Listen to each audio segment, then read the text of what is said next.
اب ہم تراویح پڑھتے ہیں تو 4 تراویح پڑھ لی، پہلے ہو گئی دعا، تھوڑا سا فریش کریں، آپ کو سار ہو گیا نا تراویح پڑھی ہوئے کو، اب تھوڑا سا فریش کریں۔ 4 تراویح پڑھنے کے بعد کیا کرتے ہیں اپنا؟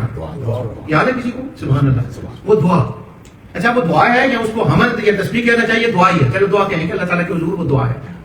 4 تراویح پڑھی، دعا، پھر 4 پڑھی، پھر دعا۔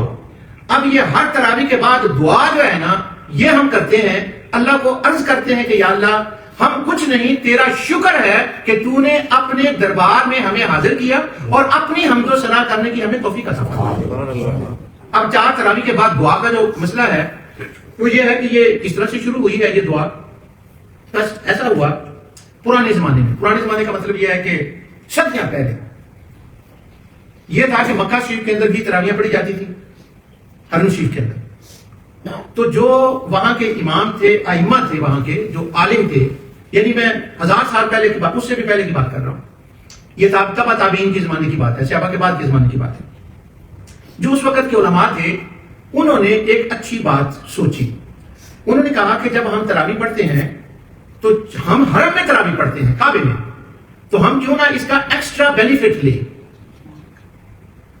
چونکہ وہ وقت ابھی نبی کریم صلی اللہ علیہ وسلم کے وقت کے قریب تھا، اس لیے لوگوں کا دھیان ان باتوں میں زیادہ تھا، بہت ہی برکت والا وقت تھا۔ انہوں نے کہا اسے بینیفٹ لیں۔ بینیفٹ کیا لیں؟ 4 تراویح پڑھیں اور 4 تراویح کے بعد کعبے کا طواف کریں۔ اچھا، اور جب 7 چکر لگا لیں، نیکسٹ تراویح پھر 4 پڑھیں، پھر 4 تراویح پڑھیں، پھر کعبے کا طواف کریں۔ اب مکے کے اندر کعبے میں تراویح کا یہ طریقہ رائج ہو گیا، تراویح 4 رکعتیں اور پھر طواف۔ اب جب انہوں نے شروع کیا تو نیکسٹ ایئر تک یہ خبر مدینے میں پہنچ گئی کہ وہاں پر تو اس طرح سے ہو رہا ہے اور دوسری جگہ پر بھی یہ ہو گئی۔ اب وہ کعبہ تو مکے میں ہی ہے، کسی اور جگہ تو کعبہ نہیں، اب طواف تو وہ نہیں کر سکتے۔ اب یہ امام مالک کے زمانے کی بات ہے۔ انہوں نے کیا کیا، جو مدینے کے علماء تھے انہوں نے کہا جی کہ ہم بھی اس کا کوئی حل نکالتے ہیں۔ اب دیکھیں ہم تراویح پڑھاتے ہیں، میں یا شیخ یاسین، ہم تیز تراویح ٹرائی کرتے ہیں تاکہ آپ لوگ جلدی سے فارغ ہو۔ یہ ہم ہیں جو ہم اس وقت کر رہے ہیں، اور وہ جو اس وقت کی بات تھی بلکہ وہ کیا سوچتے ہیں، وہ یہ نہیں سوچتے تھے جلدی جلدی کرے بندے گھر جائیں، وہ سوچتے تھے اچھا اگر وہ مکے والے 4 تراویح کے بعد طواف کرتے ہیں، ہمارے پاس تو کعبہ نہیں، تو ہمیں بھی اپنے مقتدیوں کو کچھ ایکسٹرا کام کرنے کے لیے دینا چاہیے۔ انہوں نے کیا کام کیا گیا، انہوں نے کہا کہ 4 تراویح پڑھیں جماعت کے ساتھ، اور پھر لوگوں کو ٹائم دیں وہ انڈیویجولی 4 نفر خود پڑھنا، یعنی وہ 4 نفر پڑھ لیے، انہوں نے 4 نفر پڑھنے شروع کر دیے۔ اس طرح جب ہم پرانی کتابوں میں پڑھتے ہیں نا تراویح کتنی ہوتی ہے، ہمارے یہاں تو 8 کا اور 20 کا مسئلہ ہے نا، وہاں وہ 40 کے قریب رکعتیں چلی جاتی ہیں۔ ان کتابوں میں جب ہم پڑھتے ہیں اچھا مدینے والے اتنے، مکے والے وہ اتنے، وہ بڑی لمبی تعداد ہوتی تھی۔ اب وہ چونکہ وہ ایسا کرتے تھے، اب ہم کیا ہے کہ ہم کعبے میں بھی نہیں ہیں اور ہمیں 4 نفروں کا بھی مسئلہ ہے، ہمارے بندوں نے روٹی رزق بھی کمانا ہوتا ہے، تو ہم نے کیا کہ چلو نہ 4 نفر تو نہ طواف ہے، آپ ایسا کریں کہ جب بیٹھے نا تو ایک دعا پڑھ لیا کریں، اور وہ دعا جو ہے وہ اس کی جگہ ہے۔ اچھا ہم تراویح کو تراویح کہتے ہیں، آپ کو یہ تو پتا ہے کہ تراویح کو تراویح کیوں کہتے ہیں، ہم نے پڑھنی انشاءاللہ۔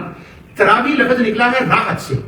راحت کس کو کہتے ہیں؟ راحت کہتے ہیں جب بندہ تھکا ہو تو تھوڑی دیر تک ریسٹ کر لے، اس کو کہتے ہیں راحت، کہ اس نے تھوڑی سی ریسٹ کر لی، اس کو ریسٹ کہتے ہیں۔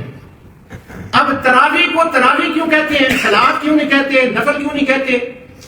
اس کو نفل یا رکعت یا اور نام اس لیے نہیں کہتے کہ 4 کے بعد اس میں تراویح ہوتی ہے، ریسٹ کرتے ہیں، اس لیے اس کو کہتے ہیں تراویح، اس کو ترویہ کہتے ہیں، کہ یعنی ریسٹ کرنا اور بیٹھنا۔ تراویح کو تراویح کہتے ہی اس لیے ہیں کہ 4 کے بعد بیٹھ کر دعا کرتے ہیں۔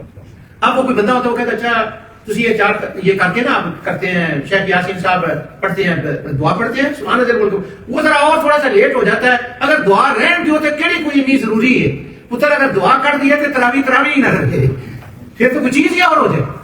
تو تراویح کے اندر دعا، اب رمضان جو ہے وہ ہمیں دعاؤں کی رغبت دیتا ہے کہ ہاں جو اللہ تعالیٰ کے حضور جو ہے وہ دعا کرنی چاہیے۔